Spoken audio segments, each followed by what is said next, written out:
सांगतो तुम्हासी भजारे विठ्ठला, नाही तरी गेला जन्म वाया. करिता भरोवरी दुरावासी दुरी, भवाची पुरी वाहवशी. जगद्गुरु तुकोबा यांचा अभंग आहे महाराज. सरळ सरळ उपदेश केलेला आहे तुम्हाला मला, कारण उपदेश करायचा अधिकार त्यांच्याकडे आहे.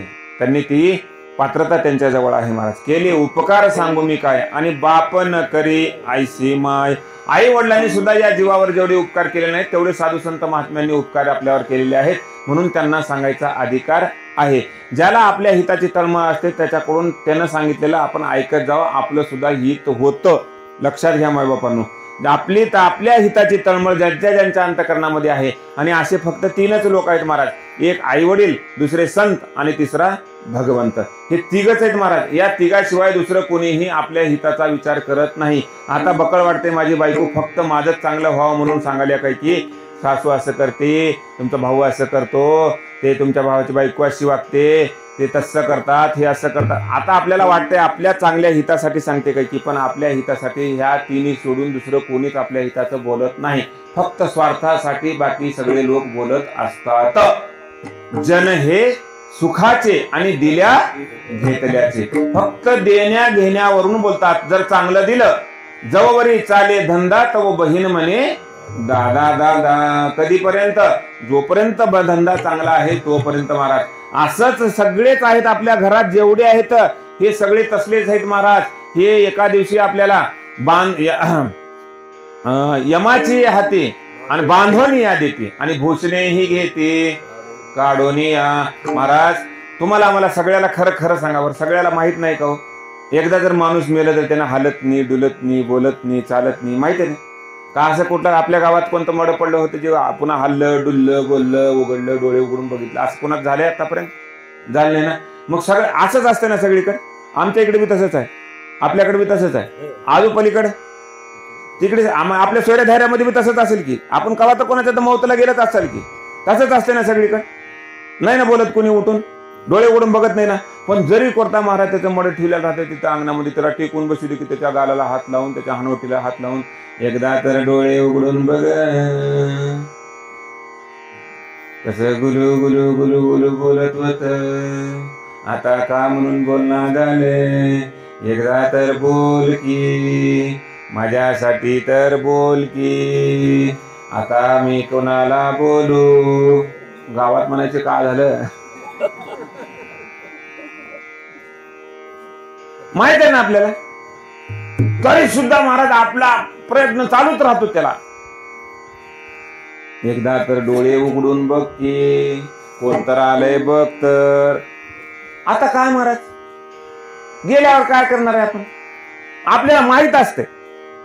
मी कशासाठी सांगतोय, बांधून या देती. यमाची हाती बांधून या देती. यमाच्या हातामध्ये बांधून देणारे कोण राहतात? घरचेच. बर मेल्यावर माणूस उठून चलत तर नाही ना, मग त्याला ते झोपिल्यावर त्याला का बरं सुतळ्यानं बांधतात? का बरं बांधा? उठून पळतात. असं झाले, याला बांधलंच नाही त्यानं उठून बसलं, झाले असं कधी? मग माहीत असताना सुद्धा बांधतो आपण. म्हणून संतांना सांगावं लागलं की यमाची हाती बांधून या देती. बांधून देतात. ही मेलेल्या मडेला सुद्धा बांधून देतात. यांना वाटतंय हे गल्ला उठून येऊ नये म्हणून बांधून देतात महाराज. पुन्हा येऊच नाही हे तोंड बघणं नको म्हणून. एवढे आपल्या घरचे वाईट वागतात आपल्यासोबत, आणि त्याच्यासाठी महाराज तुम्ही आम्ही रात्रंदिवस काबाड कष्ट करून आपला देह खर्च करतो. ज्या कारणासाठी देह मिळाला त्या कारणासाठी आपला देह आपण झिजवला नाही महाराज, या कुटुंबासाठी झिजवला. आणि शेवटी या कुटुंबानं आपल्याला यमाजवळ नेऊन सोडून आले महाराज, सोडून. किती जरी आवडीचा असला तरी त्याला 2-4 दिवस कोणी घरात ठेवून घेत नाही महाराज. उचला रे एवढं म्हणत म्हणत, वास सुटतोय रे, उचला रे, वाय काय काय म्हणतील, पण ठेवून कोणीच घेत नाही महाराज. किती चांगला राहू द्या, किती पैसे देणारा राहू द्या, काही जरी करणारा राहिला तरी त्याला शेवटी कोणीच ठेवून घेत नाही. तेच अंतिम आपलं सत्य महाराज. मग आपलं एवढं सगळं करून जर वायात जाणार असेल तर ह्याला जर कारणी लावायचंय, हा देह जर कारणीला लावायचा आहे तर काय करायचं महाराज? संतांनी सांगितलेली एकच गोष्ट करायची हो, भजारे विठ्ठला. एकच भजनच करायचं, दुसरं काय करायचं? काय काय लोक म्हणतात महाराज भजन करू तो. भजन कोण करणार म्हणला? भजन काय करायचं नाही का? आता सध्या काम सीजन चालू आहे. आता एक काय सप्ताह हे बरं आहे, सगळे शेतातले काम उरकल्यावर म्हणून एवढे तर आलो आम्ही. आईन सुगीमध्ये राहत होतो तर इथं गुरुजीराज एकट्याला बसावं लागत होतं काही. हा, सगळे शेतांना राहत होते कामाला, आहे की नाही? एवढं आपण आपल्याला जे काम आहे महाराज, संसाराचे काम आहेत. आणि संतांना दिन रजनी हाची धंदा आणि गोविंदाचे पोवाडे. माझ्या तुकोबारायांचा संसार पहा, माझ्या नाथरायांचा संसार पहा, माझ्या नामदेवरायांचा संसार पहा महाराज. काय अहो, ज्यांनी संसार केला नाही पण अवघाचे संसार सुखाचा करेन आनंदी भरेन तीन लोक, अशी प्रतिज्ञा ज्या ज्ञानोबाराय माऊलींनी केली, त्यांच्याकडे बघा जरा काय होतं. त्यांच्याकडे काहीच नव्हतं महाराज. एवढी दयनीय अवस्था होती. अहो, लोकांनी भीक मागू दिली नाही, भिक्षा मागू दिली नाही. मागितलेली भिक्षा झोळीमध्ये जी काही जमा झाली त्याच्यामध्ये शेण कालवलं महाराज. शेण जोळी ठिसकारली, पीठ रस्त्यावर पाडलं आणि ते पीठ पुन्हा भरून घेऊन जाऊ नये म्हणून पायानं रगडलं महाराज, मातीमध्ये मिसळलं. एवढे वाईट दिवस संतांवर आले तरी सुद्धा संतांनी फक्त जी खळांची व्यंकटी सांडो तया सत्कर्मी रती वाढो भूता परस्परे पडो मैत्र जीवांचे. ज्या लोकांनी महाराज खायला सुद्धा मिळू दिलं नाही, कोपला पाटील गावातील लोक आता मज भीक कोण घाली. अहो, ज्यांनी गावात भीक सुद्धा मागू दिली नाही, अशा लोकांचा त्रास सहन करू सुद्धा त्या लोकांसाठी साधू संतांच्या अंतकरणामध्ये दया होती, करुणा होती महाराज. आणि त्यांनी यांचं हितच साधलं, यांच्या हिताच्याच गोष्टी बोलल्या महाराज, दुसरं काहीच बोलले नाहीत. आता मला बसल्यापैकी एक जण असं सांगा, आपल्या बाबतीत जर असं घडलं, आपण समजा एखाद्या दिवशी गव्हाचा डबा घेऊन दळणाला आपण गेलो आणि दळण करून दळून येत असताना एखाद्यानं समोरून आलं आणि त्यानं डब्याला आपल्या हातातून हिसकाटून घेतला, डब्यातलं सगळं पीठ जर खाली टाकलं आणि त्याला त्यावर जर माती मिक्स केली, आपण त्याच्या पाया पडू का? पाया पडू का? काय करू आपण? कसे मारू महाराज? नाही महाराज, आपल्याला शक्य नाही ती गोष्ट. तुकाराम महाराज होणे शक्य नाही, ज्ञानोबाराय होणे शक्य नाही महाराज. काही काही लोकांना वाटते तुकाराम महाराज होणं काय मोठी अवघड गोष्ट आहे. झालं शेवटचं 2 मिनिटं मी दृष्टांत देतो. आता एक तुम्हाला दृष्टांत देऊन सांगतो. तुकोबाराय होणं किती सोपं आहे. एखाद्याला वाटतं काय तुकोबाराय म्हणतो, तुकोबाराय होणं काय अवघड आहे का? आणि एका घरामध्ये महाराज अट्टल बेवडा ज्याला रोज सकाळी आणि संध्याकाळी दारू पिल्याशिवाय ज्याचे हात पाय स्थिर होत नाहीत. दारू पिण्या झाली कसं पाण्याचा गिलास सुद्धा हातात राहत नाही महाराज. पाण्याचा गिलास सुद्धा हातात बसत नाही. पण दारू पिलं मग किती बी गिलास आणून द्या की गिलासावर गिलास गोटाक गोटाक कसे जातील काही सांगता येत नाही महाराज. पण कधी पिल्यावरच, आणि जोपर्यंत पीठ नाही तोपर्यंत थरथरी सुटते महाराज. आणि असं अट्टल बेवडा. पण त्याची बायको महाराज सद्गुणी होती, चांगली होती. तिच्या आई बापाची तिला शिकवण होती की जे दिलं घर आहे तेच तुझं शेवटचं घर आहे. फिरून आमच्या घराकडे बघायचं नाही. जे तुझ्या नशिबात असेल ते तुला तिथे भेटल. पुन्हा फिरून आमचा तुझा संबंध संपला. जसं ज्ञानोबाराय सांगतात की आपणची होवनी दुहिता परी मन मने पिता पण न सुटे प्रतिग्रहिता जावई सरके. जन्माला आपणच घातलं, लहानाची मोठी केली, पण एकदा कन्यादान केलं की त्या पोरीचा आपला काहीही संबंध राहत नाही. सर्वस्व जबाबदारी त्या नवऱ्यावर पडते. त्याचं सुख दुःख काय असेल ते नवरा बघतो. असं पहिल्याच्या काळात होतं. पण आताच्या काळामध्ये लग्न होऊन महाराज नवरी घरात जाईपर्यंत नवऱ्याच्या दारात ते असं माप ठिस करून जाऊ दिसतो तर 100 वेळा फोन कुठपर्यंत पोहोचले, कुठपर्यंत गेले, कुठपर्यंत गेले, पोहोचले का, मंदिरात गेलते का, घरी पोहोचले का, सासूबाईने तांदूळ ठेवले होते का, सगळी माहिती. आणि तिथून तर चालू झालं महाराज मग काहीच नाही. आता रोजच फोन झाला. फोन नाही एवढं वाटोळ केले, संसाराची वाटोळी झाली बघ फोन. मी प्रामाणिकपणे सांगतो महाराज, अनेक लोकांचे संसाराचं वाटोळ होण्याचं एकमेव कारण फोन झाला महाराज. रोजच उठलं की सुटलं फोन. एक बाई महाराज, एक पोरगी सासरवासी असणारी पोरगी आपल्या मायला 2-3 तास बोलते, 3 तास बोलते महाराज. आणि तेवढ्यामध्ये जर नवरा कामावरून आला, त्या नवऱ्याला आलेल्या नवऱ्याला संध्याकाळच्या वेळेला उठून पाणी देऊन चहा करायचा आहे, रोजचा नियम आहे. मग तेवढा नवरा आल्याबरोबर आईला म्हणते, आई मला काय माय तुला बोलायला वेळच मिळत नाही, बघू आज पुन्हा करते फोन. 4 घंटे बोलून त्या नवऱ्याला फक्त चहा करून देईपर्यंत तिला असं वाटतंय की आता माझी किती ताटातूट झाली. एवढी वाईट अवस्था झाली आहे महाराज. अशी होऊ नये, असं जाऊ द्या, मला ते काही सांगत बसायचं नाही. पण ती सद्गुणी होती, तिला आई वडिलांची चांगली शिकवण होती. आणि महाराज आपल्या नवऱ्याची इच्छा, कारण पतीची या मता अनुसरोनी पतिव्रता तवते अनायासे आत्महिता भेटेची गा. पतिव्रता स्त्री असणारी नवऱ्याच्या मनाच्या विरोधामध्ये एक सुद्धा पाऊल टाकत नाही किंवा नवऱ्याच्या मनाच्या विरुद्ध वागत नाही. न सांगता, बरं नवऱ्यानं सांगितल्यावर तर काही वागतच नसतील, पण न सांगता सुद्धा नवऱ्याला आवडत नाही असं जी वागत नाही तिलाच खरी पतिव्रता म्हणावं. विठाला विठाला.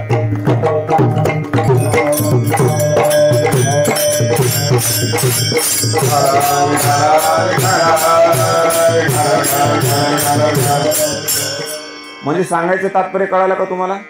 नवऱ्यानं सांगितल्यावर तर अनेक बाया काम करतात, अनेक बाया नवऱ्याला पाहिजे ते करून देतात, पण नवऱ्याचं अंतकरण ओळखून नवऱ्याला जे पाहिजे ती देते तिला पतिव्रता म्हणावं. तुका म्हणे पतिव्रता तिची देवावरी त्याच पतिव्रतेची, बरं आपल्यासारख्याची नाही. म्हणून आपण पतिव्रता नाही असं समजू नका.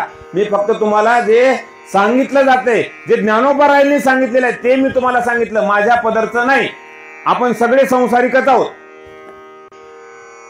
आपलं पातिव्रत्य कोण मोजावं, दुसऱ्याला मोजण्या इतका मी मोठा नाही किंवा दुसऱ्याला मोजावं असं कोणीच कोणाचं नाही महाराज. जनतेनं आपापलं स्वतःचं मोजमाप स्वतः करायचं, दुसऱ्यांना आपल्याला मापू नये. मग पतिव्रता स्त्री असणारी, जी नवऱ्याची इच्छा आहे, जे नवऱ्यानं म्हणाल ते करून देते, तशी पतिव्रता असणारी ती बायको महाराजच्या बेवड्याची. आणि ती घरात रोज दारू पिऊन एवढं फुल्ल होऊन यायचं महाराज. संध्याकाळी आल्यानंतर त्यानं सांगितलं, मला जर माझ्या आवडीचं नाही करून दिलीस जेवायला तर मी तुकारामच होतो म्हणायचं. मला जर जेवायला जे पाहिजे ते नाही दिलं तर मी तुकारामच होतो. रोज ठाका चालू झाला महाराज त्याचा, सकाळ दुपार संध्याकाळ 3 टाइम नाश्त्याला. मला जे आवडतंय ते जर नाही दिलीस तर मी तुकारामच होतो म्हणायचं. तिनं बाप चांगल्या घरची महाराज ती माऊली ह्याच्या घरी पडलेली, पदरात पडलेली, ह्याच्या पार वाळून गेली. हो खातं पितं घरी, ही बी काही कमी नव्हतं या घरातून. ह्याला 3 टाइम दारू प्यायला पैसे होते म्हणजे कमी होतं का श्रीमंत? बकळ श्रीमंत होतं महाराज. पण ह्याचा धाकच एकच ठाकाच एक, मला जर नाही चांगलं बघितलीस तर मी तुकारामच होतो म्हणायचं. ती घाबरून गेली महाराज. तुकाराम होतो म्हणजे हे कुठं डोंगरात जाऊन बसते काय, की का होती की का नाही, की काय करावं, की तिला चिंता पडली महाराज. म्हणून नवऱ्याला जे पाहिजे ते वाटल ते आवडल ते म्हणल ते ताबडतोब हजर करायची महाराज. वाळून गेली हो, वाळून गेली. ते शेजारीने एका दिवशी घराकडे सहज ते नवरा गेलेला बाहेर, आणि सहज बाहेर दारामध्ये बसलेली, दाराच्या बाहेर आलेली, सहज भेट झाली. म्हणजे का हो, म्हणजे तुम्ही तर चांगल्या खात्यापित्या घरचे येतो, एवढे काय झाले, तुम्ही लग्न होऊन तुम्हाला आज 6 महिनेच होऊन गेले, म्हणजे एवढी तब्येत खराब झाली, अर्ध्याला अर्धे होऊन गेले. म्हणजे तुम्ही लग्नात आले तेव्हा असे होते, आता पार अर्धे झाले. नेमकं झालं काय, तुम्हाला काय खायला मिळत नाही का? अहो म्हणली बाई, आमच्या घरामध्ये काय खायचं तुटवडा आहे, काय कमी आहे म्हणली, पार भरून पोत्यानं राशन आहे म्हणली. साखर 1 किलो आण म्हणले तर नवरा 25 किलोचं कटा आणून टाकते म्हणली. एवढं तर घरामध्ये ऐश्वर्य आहे. मग असं व्हायला कारण काय? म्हणजे काय सांगू, मला काळजीच लागली. म्हणजे काय, माझा नवरा काय म्हणले की तुकारामच होतो म्हणाले, तुकारामच होतो म्हणाले. त्या बाईने सांगितलं, महाराज एक काम कर म्हणली, जे कुत्रे भुकतेत ते चावत नाही. जी आबाळ गडगड गडगड गड, आता उदगीरला कमी आबाळ गडगड केली. मी फोन केलतो महाराजाला, महाराज वातावरण कसं आहे, वारा जेव्हा सुटेल तर आबाळ जेव्हा गुरुजला तर म्हणलं आता पार कुठले पुलं वाहून जातात का काय, की असलं गरजलं बघाय थेंब पडला नाही. म्हणून तेव्हापासून पूर्वीपासून म्हणतात ते खोटं नाही महाराज. जे गरजते ते पडत नाहीत. तसं हे जे भुकतंय हे रोज उठून जे म्हणते की नाही, हे ना काय करत नाही, तू एक काम कर, तुकाराम होतो म्हणजे की हो म्हणायचं. महाराज त्या माऊलीने त्या बाईचा कानमंत्र ऐकला आणि दुसऱ्या दिवशी घरी मग हे ना आला महाराज, दुपारी पिऊन आला. म्हणले हवा मला श्रीखंड बासुंदी पुरी गुलाबजामुन पाहिजे आत्ताच्या आत्ता, नाही दिलेस तर तुकारामच होतो. तिने म्हणली हो. त्यानं म्हणला 6 महिने झालं मी रोज सांगायला तसं ऐकलेलं, आज रिवर्स गिअर कस काय पडला असेल, बदललं कस काय गणित, चक्र कस काय उलट फिरलं, घडी कस काय फिरली, असं का घडी फिरली, परेशान झालं. ते विचार करू लागला. म्हणले विचार करून सांग, मी तुकाराम होतो बा. तिने म्हणले हो. डोक्याला हात लावला, म्हणला आजवर मी एवढं जापाट ठेवलं हिला, मी असं आल्याबरोबर तर महाराज पळत पळत पळत किचन मध्ये पळायची बायको. आज माझ्या पुढे मला म्हणाली हो म्हणाली, मला उलट उत्तर दिलं. एवढा बदल झालाच कसा? एवढी पावर आहे बरं शेजाऱ्यामध्ये, लक्षात ठेवा. म्हणून ऐकत जावा काही काही शेजाऱ्याचं, पण ऐकायचं ते ऐकत जावं, काय बी ऐकत जाऊ. हा ऐकावं, पण चांगलं जे आहे तेच ऐकावं. उगं काही सांगतील ना आपण काही ऐकून आपल्या घरात दिसतो लावून घ्यावा, असलं काही ऐकू नये महाराज. जे चांगलं आहे ते ऐकावं. म्हणलं फरक बदल झालाय. म्हणलं हे बघ, शेवटचं बोल विचारलं होतं मी तुला, शेवटचं सांगतोय. मला जेवायला जे पाहिजे, मी जे मागितलं ते करून देतेस का नाही? का हो तुकाराम? तिने म्हणली हो. चल आता एवढी पाचगत झाल्यावर महाराज कसला बी झाला तर बेवडा झाला काय काय झाला काय? बायकोनं पाचगत केल्यावर माणसानं जगावंच का? जगावंच का? म्हणजे आपली अजून पाचगत झाली. विठाला विठाला विठाला विठाला विठाला विठाला विठाला. बायकोनं पाचगत केल्यावर महाराज ते कटाळून निघालं. महाराज हुडकीत हुडकीत गेलं. कुठे गेला? देहूला गेलं. देहूला फिरत फिरत फिरत गेलं महाराज देहूला. त्याच्या मनात विचार आला, आता मंडाव तर आता करूनच दाखवावं बायकोला. कारण नवऱ्यानं महाराज बायकोला सांगून आल्यावर बायकोला दाब देऊन आले ते. म्हणला होऊनच दाखवतो आता. गेलो हुडकीत. मग का म्हणले देहू मध्ये जाऊन? तुकोबाराय कुठं राहतात? ते म्हणले भंडारा माळावर जा. हिवाळा दिवस महाराज, थंडीचे दिवस. वा पायात काही चपला नाही, काही नाही. काट्या कुट्यानं महाराज चलत चलत चलत चलत चलत चलत गेले ते. तुकाराम महाराज कुठं? जंगलामध्ये बसले महाराज माळावर. तिथं एका जागी थंडगार वारं सुटले. ह्यानं कुडकुड कुडकुड कुडकुड. पांघराय नाही, काही नाही, सुटर नाही, काही नाही. हायच्या कपड्यावर निघालेलं महाराज थडथड कडकड कडकड कडकड करीत गेलं गेलं गेलं गेलं. बघितलं महाराज इथं चालू होतं रामकृष्ण हरी जय जय रामकृष्ण हरी जय जय रामकृष्ण हरी जय जय रामकृष्ण हरी. तुकोबारायांचं भजन चालू आहे महाराज. बघितलं, अरे भजन करायला म्हणजे हे तुकोबाराय असतील. ते गेले महाराज तुकोबारायांजवळ. तुकोबारायाजवळ जाऊन बसला. म्हणजे जय हरी. म्हणजे जय हरी. का हो तू? म्हणजे महाराज तुम्ही तुकोबाराय का? हा म्हणले मीच तुकाराम बाबा. म्हणजे इथं काय करताय? म्हणजे भजन करतोय. म्हणले महाराज मला तुकाराम व्हायचे. तुकाराम व्हायचे? ठीक आहे, काय हरकत नाही, काढ कपडे. तुकाराम महाराजांनी त्याला म्हणजे काढ कपडे. त्यानं विचार केला, आता कपडे काढ म्हणाले. एवढ्या कपड्याहून तर मला असं कोडकड कोडकड कोडकड होले. आता मी उठून जातो काही की मला उठाय होतं का नाही की. आणि आता हे ना कपडे काढ म्हणले. म्हणल्यावर आता महाराज काय करा? आता व्हायचं तर आहे तुकाराम महाराज. म्हणलं काढला कपडे. कुडकुड कुडकुड कुडकुड कुडकुड कुडकुड करायला. म्हणलं महाराज लय लांबून आला हो, त्या पार इंद्रायणीपासून महाराज. तिथून आलाव चलत चलत चलत चलत चलत चलत. आणि आता इथवर आलाव. तहान बी लागली आहे, भूक बी लागली आहे, खायला काय? ते म्हणलं बाग करवरी तोंड. म्हणलं काय महाराज? बघ म्हणले लिंब, कडू लिंब. बघ म्हणले तो कसल्या त्याच्या मस्त अशा हे झालेल्या आहेत. काय म्हणतो त्याला आपण? लिंबोळ्या. लिंबोळ्या. म्हणले खा. त्यानं म्हणलं घरामध्ये बायको रोज म्हणेल ते खायला देत होती. काय दुर्बुद्धी झाली असेल मला. तुकाराम होतो तुकाराम होतो म्हणून इथं आले. आणि काय बाबा पाला खायचा? अरे मी तेच खातो. तुकोबाराय म्हणले मी तेच खातो. काय खातो आम्ही कसं या सांगा ती? आम्हाला माहितच नाही मी काय खातोय. कडू आहे, कडुलिंब कडू असतो का गोड? तुकाराम महाराजांना माहितच नव्हतं. काय त्यांनी महाराज विठ्ठल गीती गावा, विठ्ठल गीती घ्यावा, विठ्ठल उभा पहावा विठ्ठल. सर्वांग विठ्ठल झालं होतं महाराज त्यांचं. विठ्ठलमय झाले होते ते. त्यांना काही गोड लागणार, कडू लागणार, तिखट लागणार, आंबट लागणार, खरट लागणार, तुरट लागणार, काहीच लागणार. म्हणजे खा लिंबाचा पाला. त्यानं म्हणला काय येळ आली माझ्यावर. म्हणजे उपाशी राहिले परवडलं. म्हणजे महाराज काय हरकत नाही, माझी भूकच मरून गेली. म्हणजे बरं ठीक आहे. म्हणजे बसा. म्हणजे बसले रात्री महाराज. रात्री मग आता काय करायचं महाराज? आता भजन करायचं म्हणले. म्हणजे अशा थंडीत? हा थंडीत नाही तर काय म्हणले, आता करावंच लागते. मी तेच करतो म्हणले. आता त्यानं महाराज दगडानं हे टाळ नाही म्हणून दगड घेतले महाराज.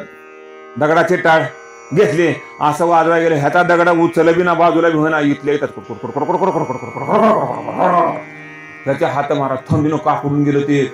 आता मरतं का काय अशी अवस्था झाली. तुकोबाराय आनंदानं भजन करू लागले महाराज. रामकृष्ण हरी जय जय रामकृष्ण हरी, रामकृष्ण हरी जय जय रामकृष्ण हरी. एवढं आनंदामध्ये भजन करतायत. तुकोबारायला थंडी नाही, ऊन नाही, वारा नाही, पाणी नाही, काहीच नाही बरं. कशाचाच त्यांना लवलेश लागत नाही. त्यांना कल्पनाच होत नाही की आपण कुठं आहे, काय करतोय, काय नाही. देहीच विदेही भोगू दशा. त्यांना काय. पण आता हे देह असणारा माणूस ते कुडकुडून गेला महाराज. आणि सकाळी 4 वाजता उठवले त्याने. झोपले दोघ जण भजन करून झोपल्यानंतर महाराज त्याला कुठली झोप लागते? पोटात काही नाही खायला. दारू पिऊन महाराज पोटामध्ये आग पडलेली, आतडे ओढलेले. त्याला काही झोप येईना, काही नाही. आणि निघतं महाराज. त्याला 3-3:30 ला डोळा लागला. आणि 4 वाजता तुकोबाराय उठले. म्हणजे उठा. त्यानं डोळे असं चोळलं महाराज. म्हणजे महाराज अंधार गुडू काय अजून आता रात्रीचं काय करणार उठून? रात्र नाही पार झाली, चला काकडा. तर म्हणलं मोयो उगत राहिलो आता या टायमाला, असलं अंधार असली थंडी, आता काय काकडा? म्हणलं रोजचा नित्य नेमन आम्ही ते प्राणी दुर्लभ लक्ष्मी वल्लभ तया जवळी. अरे मला माझा रोज आहे, रोज काकडा करतो मी. तुकाराम म्हणे म्हणजे काय, काकडा करावाच लागतो. बसलं बाबा ते काकडा करीत काही काही म्हणत म्हणत म्हणत उग माझी तुकाराम महाराज पुढे म्हणायचे हे न उगवतं तोंडाकडे बघायचं. उठून बसला तर नावीलाच झाला. बसलं 5 वाजले महाराज, 1 तासामध्ये काकडा झाला. अंधार बुडूक अजून अंधार तसाच आहे. हिवाळ्यामध्ये दिवस मोठा असतो ना, लवकर उजळत नाही, लवकर सूर्य दिसत नाही. आणि 5 वाजता महाराज म्हणजे चला आंघोळीला. त्याने म्हणलं कुठं? इंद्रायणीला. मोयू म्हणलं तिथून काय आलतो मला माहित आहे लांबाई आपलं. म्हणजे रोजच आहे म्हणले माझं, रोज आंघोळीला तिथं जातो म्हणले. काय महाराज इथंच कुठं पाण्याची सोय करून गरम करून इथं करावं? इंद्रायणीलाच आंघोळ करायची असते. आणि महाराज आले, हे इंद्रायणीत आले महाराज. सकाळी 5 थंडीचे दिवस, पाणी किती गरम असेल हो, थंडगार पाणी. महाराज तुकोबारायांनी पाण्यामध्ये उडी मारली. भजन चालू आहे महाराज तुकोबारायांचं. तुकोबाराय स्नान करून बाहेर आले आणि हे बाहेर काटावर बसून असं बोट घालून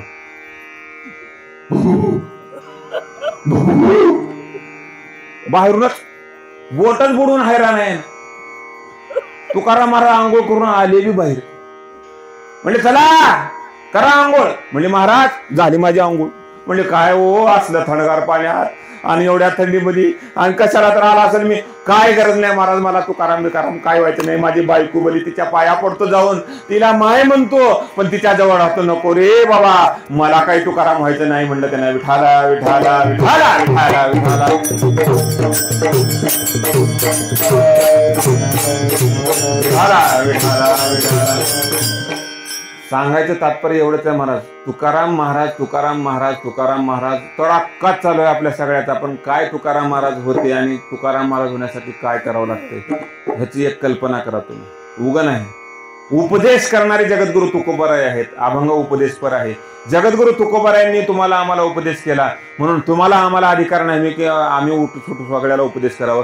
आपल्या उठल्यापासून उपदेश चालू राहते महाराज. लेकराला वेगळाच उपदेश, नवऱ्याला वेगळाच उपदेश, नाताला वेगळाच उपदेश, लेकीला वेगळाच उपदेश, सुनाला वेगळाच उपदेश, मुलीला वेगळाच उपदेश. आपले उपदेशाचे प्रकार अनंत प्रकारे उपदेश चालू आहेत महाराज. पण एका सुद्धा उपदेशानं कोणाचंच चांगलं झालं नाही आणि होणार सुद्धा नाही. उपदेश ऐकायचा महाराज संतांचा. आणि ते जगद्गुरु तुकोबाराय सांगतात की माझ्या विठोबाचं नाव घ्या पण ते भावनेनं घ्या. भावे गावे गीत शुद्ध करून या चित्त तुझ भावा हे देव तरी हा सुलभ उपाव. किंवा भावे विन भक्ती भक्ती विनी मुक्ती बळे विन शक्ती बोलू नये भाव बळे आकळे एरवी नाकळे करतळी यावळे तैसा हरी. फक्त भावानच देव आपला होतो, इतर साधनानं देव आपलासा होत नाही. म्हणून जगद्गुरु तुकोबाराय शेवटी सांगतात की काही नलगे एक भावचे कारण आणि तुका म्हणे आन विठोबाची. त्या पांडुरंगाची शपथ घेऊन सांगतो मायबापांनो, त्या माझ्या भगवंताचं माझ्या विठ्ठलाचं जर तुम्ही नामस्मरण केला तर तुमचा जन्म सार्थकी होईल, तुमचा जन्म सफळ होईल महाराज. त्याची सरली येरझार आणि झाला सफळ व्यापार. आपलं जन्माला येण्याचं जर सार्थक करायचं झालं असं महाराज तर जन्म आल्याचे सार्थक आणि विठ्ठलाची एक देखलिया. फक्त महाराज एक वेळा त्या भगवंताचं दर्शन आपल्याला स्वप्नात का होईना व्हावं, अनुभव तरी यावा, अनुभूती तरी व्हावी की माझ्या मागे देव आहे, माझ्या पुढे देव आहे, मागे पुढे उभा राहे सांभाळीत आलिया आघात निवाराय. देव आपल्या सगळीकडे आहे महाराज. हरी हरीची या दासा आणि हरी दाही दिशा आणि भावे जैसा तैसा हरी एक. म्हणजे सगळीकडे महाराज विष्णुमय जग, वैष्णवाचा धर्म सगळीकडे जिकडे बघावं तिकडे आपल्याला देव दिसावं महाराज. जिकडे पाहे तिकडे सगळीकडे महाराज चतुर्भुज नरनारी सगळीकडे देव आपल्याला दिसावा, त्याची अनुभूती तर कमीत कमी व्हावी तर आपला जन्म सफळ होतो, नाहीतर आपला जन्म वाया जातो. म्हणून आपला जन्म जर वाया जाऊ द्यायचं असेल तर संतांनी जे सांगितलं ते आपण आपल्या जीवनामध्ये अंगीकारलं पाहिजे. आणि कोणत्या संताचं ऐकायचं? उगा कोण्याही संताचं ऐकायचं नाही. उगा कपाळाला गंध लावले, गळ्यात माळ घातले आणि उगा मुद्रा लावून हिंडाले त्याचं ऐकू नका. माझ्या तुकोबारायांचा ऐका, माझ्या ज्ञानोबारायांचा ऐका आणि त्यांचं ऐकूनच आपल्या जीवनाचं हित करून घ्या, दुसऱ्या कोणाचंही ऐकू नका. मग ऐकायचं कोणाचं महाराज? ज्ञानेश्वर माऊली ज्ञानराज माऊली तुकाराम माऊली ज्ञानेश्वर माऊली